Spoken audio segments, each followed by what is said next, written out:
The Triumph Dolomite is a popular small saloon car that was produced by the Triumph Motor Company, division of the British Leyland Corporation in Canley, Coventry between October 1972 and August 1980. History: the Dolomite was the final addition to Triumph's small car range, codenamed Project Ajax, which had started in 1965 with the Triumph 1300. Designed to be a replacement for the rear-wheel drive Triumph Herald, the 1300 was originally fitted with a 1,296 cc, 79 cu engine and front-wheel drive. The later model, introduced in September 1970 as the Triumph 1500, featured a remodeled front and rear, styled by Michelotti, and a larger 1,493 cc, 91 cu engine. Triumph were however dissatisfied with the market performance of the 1300. Although it had been moderately successful, the higher price and greater complexity meant sales never reached the levels of the simpler and cheaper Herald which preceded it. In an attempt to improve matters, the car was comprehensively re-engineered. Launched in September 1970, the Triumph Toledo was a cheaper and more basic variant of the 1300, but with conventional rear-wheel drive. This new model was assembled alongside the now larger-engined front-wheel drive version, the Triumph 1500, which was launched at the same time as the Toledo. The Dolomite, designed as the successor for the upmarket variants of the front-wheel drive designs, and also to replace a sporting relative of the Herald, the six-cylinder Triumph VTS. The Triumph Dolomite was unveiled at the London Motor Show in October 1971. However, due to a number of strikes and other industrial upsets, the car was not reported to be in full production until October 1972. The name Dolomite had been used by Triumph for a range of models prior to the Second World War, and this name was revived for the new car. The Dolomite used the longer body shell of the front-wheel drive Triumph 1500, but with the majority of the running gear carried over from the rear-wheel drive Triumph Toledo. Initially, the only version available used the new slant for 1,854 cc engine, which mated an alloy OHC head to an iron block, providing 91 bhp, 68 kilowatts, which offered sprightly performance. This was a version of the engine that the company was already providing to Saab for use in their 99 model. The car was aimed at the then-new compact performance luxury sector, vying for sales against cars such as the BMW 2002 and Ford Cortina GXL, and was offered with a high level of standard equipment, including twin headlamps, a clock, full instrumentation, luxury seats and carpets, a heated rear window, and a cigar lighter. Styling was similar to the Triumph 1500, with some updates such as a black painted rear panel, vinyl D-posts, and new wheel trims. The car was capable of 100 miles per hour, 160 kilometers per hour, with 60 miles per hour, 97 kilometers per hour, coming up in just over 11 seconds. An overdrive gearbox was soon made available as an option, offering relaxed motorway cruising and improved fuel economy. And there was also an optional automatic transmission. Dolomite Sprint. Although the Dolomite proved to be refined and rapid, competitors such as the BMW 2002 had a performance advantage which was costing Triumph dearly, both in terms of sales and prestige. To remedy this, Triumph unveiled the Dolomite Sprint in June 1973. Although the launch had been delayed by a year, it had been due to go on sale in 1972. A team of engineers led by Sven King developed a 16-valve cylinder head with all of the valves being actuated using a single camshaft rather than the more conventional DOHC arrangement.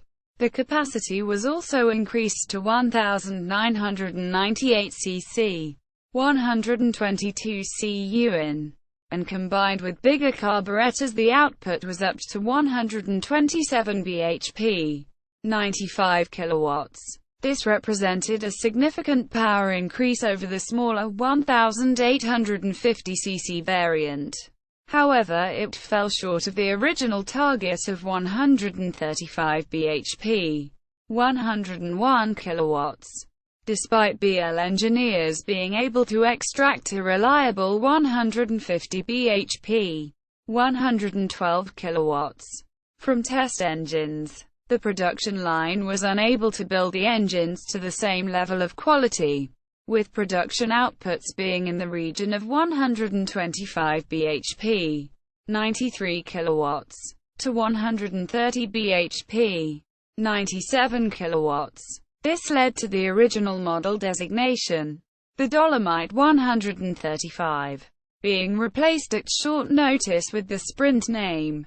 As a result of the use of this engine, the Dolomite Sprint has been claimed to be the world's first mass-produced multi-valve car, while other multi-valve engines, notably the Lotus 907, were produced in volume. They were not used in mass production vehicles until after the introduction of the Dolomite Sprint. The design of the cylinder head won a British Design Council Award in 1974. Performance was excellent, with 0 to 60 miles per hour taking around 8.4 seconds, with a maximum speed of 119 miles per hour, 192 kilometers per hour. Trim was similar to the 1850, with the addition of standard alloy wheels, another first for a British production car, a vinyl roof, front spoiler, twin exhausts and lowered suspension.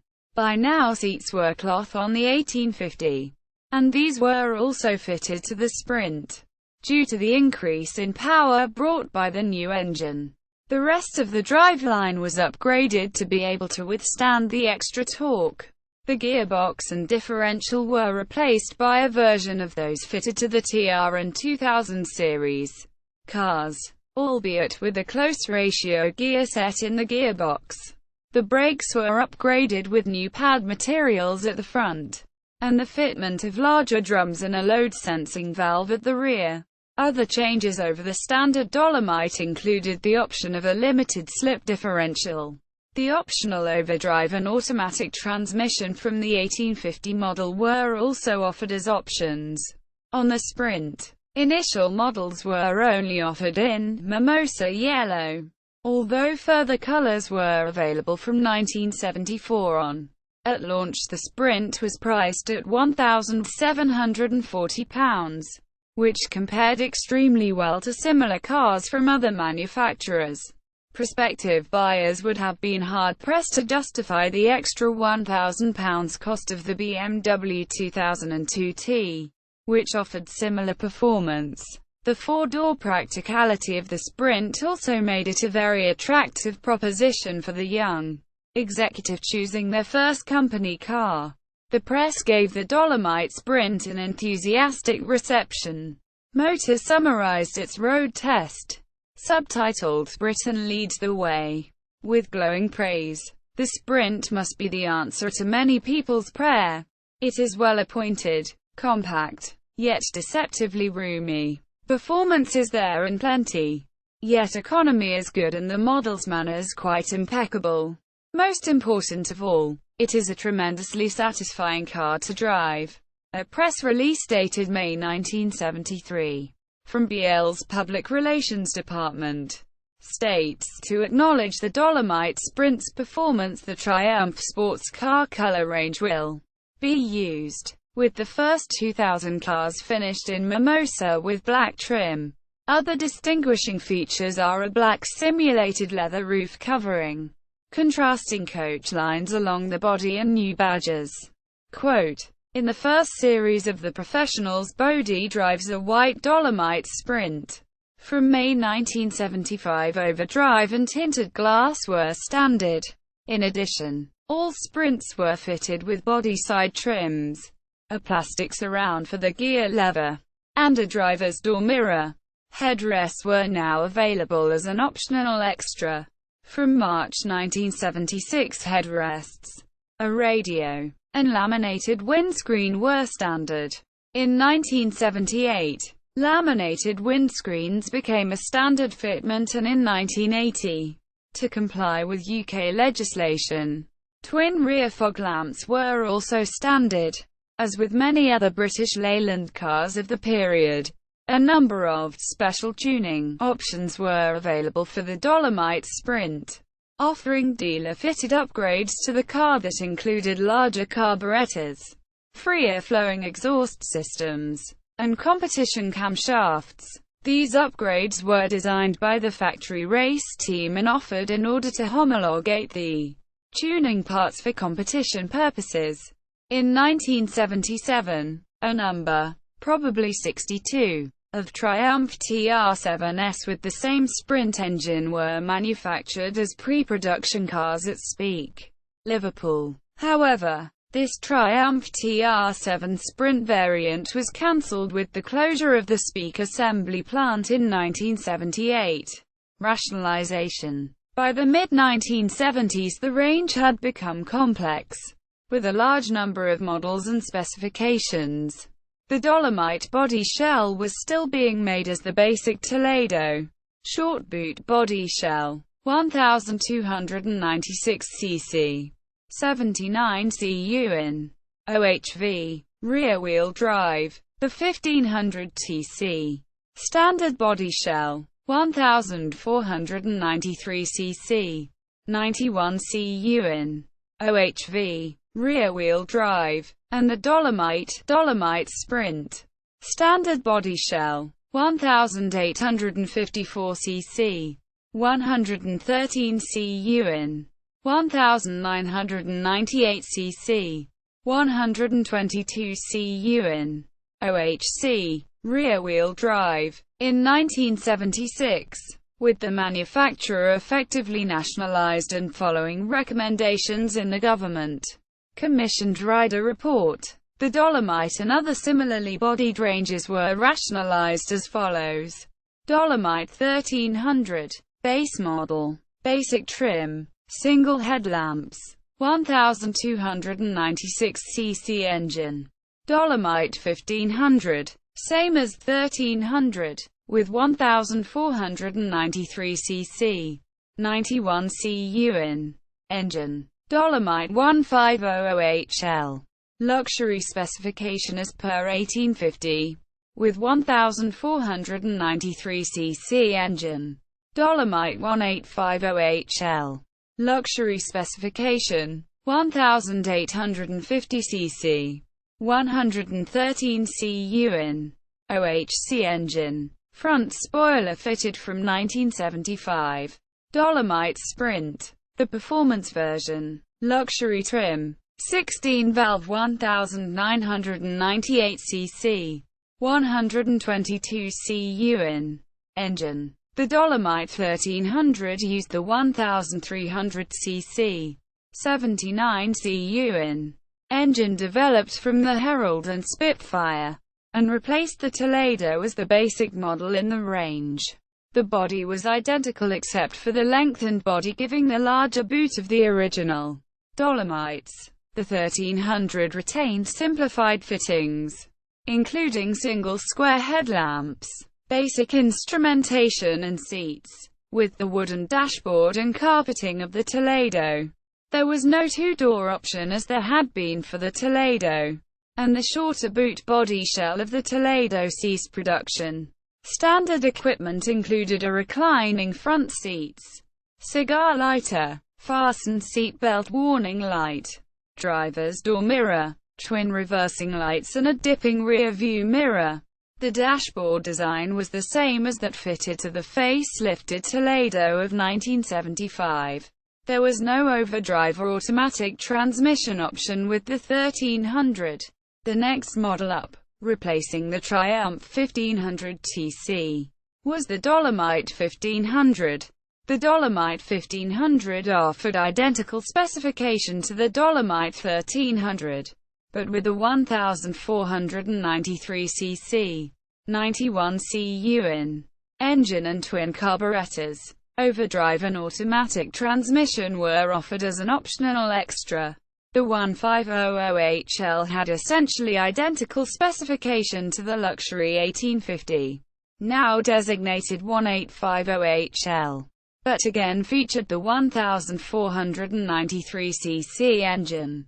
Performance was good, and once again overdrive and automatic transmissions were optional. The HL model had a much improved specification level over the standard Dolomite 1500, including a rev counter, voltmeter, separate fuel and temperature dials, clock, adjustable steering column and driver's seat height adjust, headrests, front seat rear pockets, rear center armrest and walnut door cappings on all four doors. With the new 1500 models, a front-wheel drive model was replaced by a rear-wheel drive model, with few external differences apparent in the bodywork. At a time when most manufacturers of smaller cars were concentrating on front-wheel drive cars, this change could be considered somewhat backward thinking. It should be borne in mind, however, that the otherwise completely rear-wheel drive model lineup at Triumph meant that switching to rear-wheel drive would afford significant cost savings. History repeated itself almost 30 years later when MG Rover, a descendant of the British Leyland Company that owned Triumph, converted the Rover 75 MG ZT model to rear-wheel drive. Late 1970s, the Dolomite changed very little in all its variants, from the beginning to the very end. Only minor trim differences and additional standard equipment being the main changes. 1979 saw the introduction of the Dolomite Shay, of which 2,163 were built. The body shell was of the basic 1500 single headlamps, but the interior was fitted with luxury trim including burr walnut dashboard and door cappings. The dashboard was the same style as fitted to that of the Dolomite 1300, grey velour seats and matching carpet. All the cars were painted black with wide silver stripes running full length, with the letters Shay at the end of the rear wing. The Shay also sported a front spoiler and Spitfire-style road wheels. By the late 1970s, the Dolomite was looking increasingly old-fashioned against newer competition. Though still popular, designer Giovanni Michelotti delivered a promising new design, sprint-based, and resembling a Fiat 132 with a squared front and BMW-style kink. At least one full-size example was built. With severe problems at BLMC, management refused. There was simply not enough money. Production continued until August 1980 when BL closed the Canley factory as part of a restructuring process which also resulted in the closure of the MG factory at Abingdon 2 months later. The Dolomite was replaced a year later by the Triumph Acclaim, a four-door front-wheel drive family saloon produced in a joint venture with Honda. However, the Acclaim was not a sporty model, designed instead to compete with traditional family saloons. Although it did manage strong sales on British market, this kept the marque alive until 1984 when the Acclaim was replaced with the Rover 200 and the Triumph Motor Company passed into history. Reputation and popularity today. The Dolomite, perhaps unfairly, gained a reputation for fragility. The introduction of the Dolomite came at a turbulent time for BL and Triumph in particular, with many new model introductions, completely new architecture and alloy head, iron block construction of the OHC Slant 4, meant that dealership mechanics were not fully aware of the servicing requirements of the engine. In particular, it required the cooling system to be kept in good condition and partially filled with a rust inhibitor. Otherwise, corrosion leading to radiator blockages and overheating could occur. With a well-maintained example, ownership need not be an issue today. Amongst enthusiasts, The Dolomite and especially Sprint is still popular, with many parts still available and excellent club support. The Dolomite is a fairly rare sight on British roads, with only about 1,300 roadworthy examples registered in the UK, with 401 6-valve Sprints.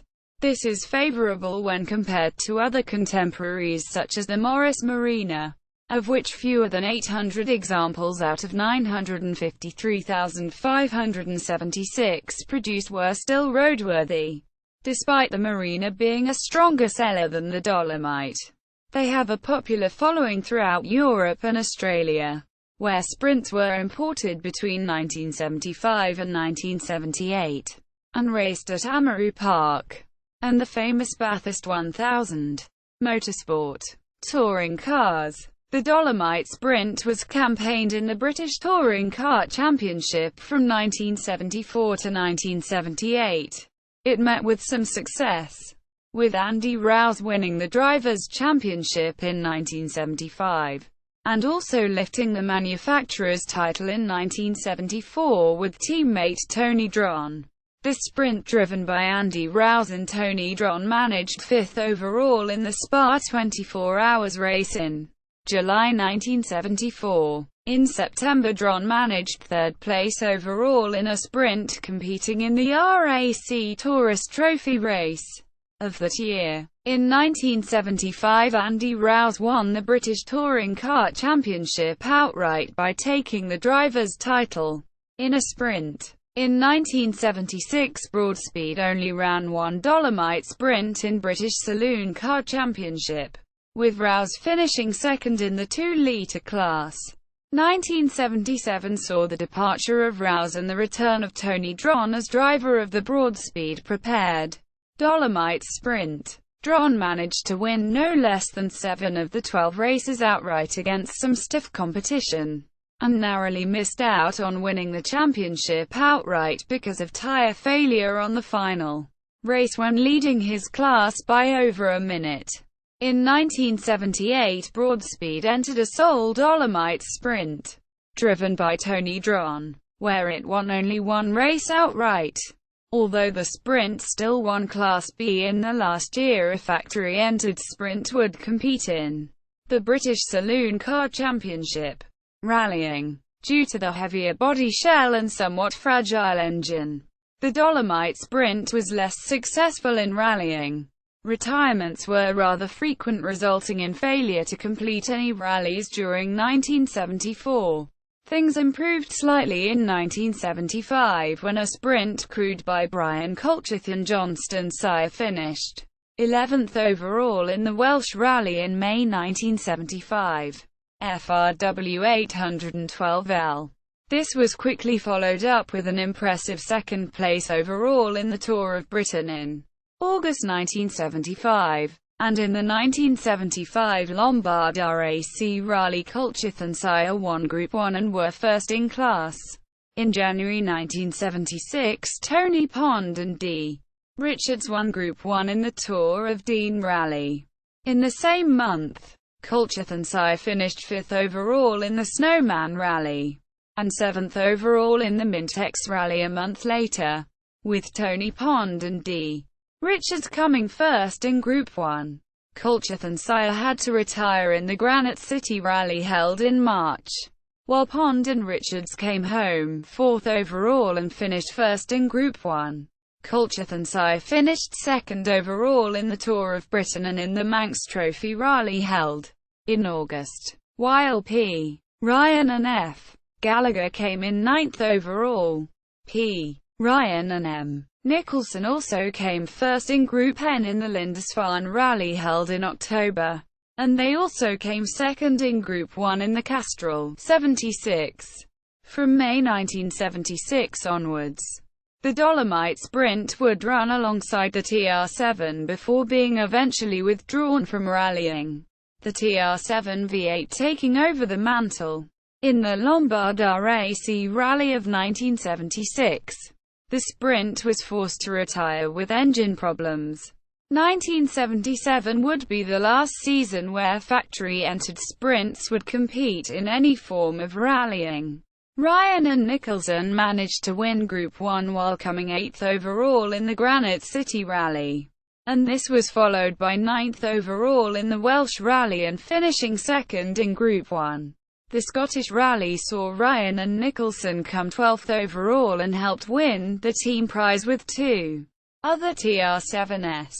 The Manx Rally, held in September 1977, was the very last rally where a works-centered sprint was entered, but it ended its rallying career on a high, managing 7th overall and 1st in Group 1, both Class 1 and Production classes, driven by Ryan and Nicholson.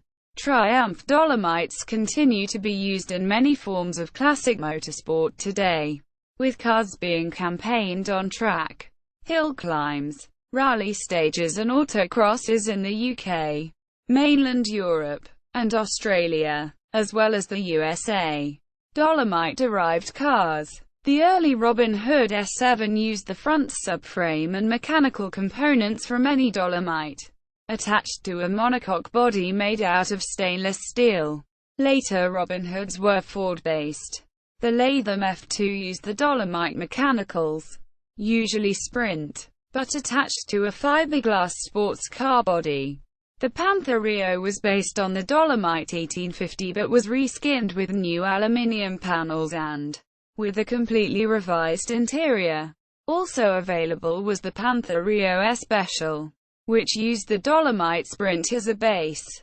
It was expensive, £9,445 for the Rio S Special, when in February 1976 the Dolomite Sprint could be purchased for £3,283, and V12 Jaguar XJ 5.3 for £7,496.